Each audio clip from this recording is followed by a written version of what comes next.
Bonjour à tous et bienvenue dans les sessions Tuto iSwitch. Première astuce, associer un contact avec Siri.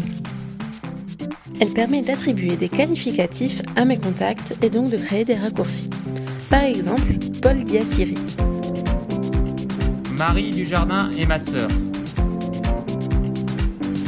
D'accord. Voulez-vous que je me souvienne que Marie Dujardin est votre sœur? Siri comprend la demande et effectue l'association. Et maintenant que le contact est associé, il suffit de dire Appelle ma sœur. J'appelle Marie Dujardin. Astuce bien pratique, le partage de connexion. Nous allons vous montrer le partage de connexion entre un iPhone et un iPad. Cette fonction permet d'étendre votre réseau Wi-Fi à d'autres appareils qui ne sont pas connectés. Tout d'abord, sur votre iPhone, allez dans le menu Réglages, puis Partage de connexion. Activez ce mode, puis entrez un mot de passe qui protège son accès par d'autres utilisateurs. Maintenant que c'est fait, allez dans le menu Réglages, puis Wi-Fi de votre iPad.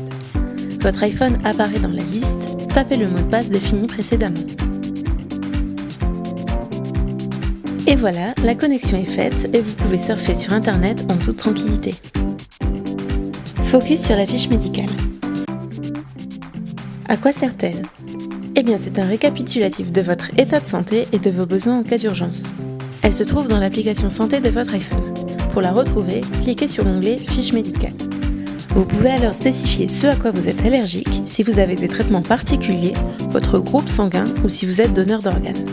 En cliquant sur Modifier, vous pouvez ajouter des contacts à prévenir en cas d'urgence. Cette fiche peut être consultée par n'importe qui, même quand votre iPhone est verrouillé. Retrouvez-la dans l'onglet Urgence, puis Fiche médicale. Ne pas déranger, la fonction pas toujours utilisée.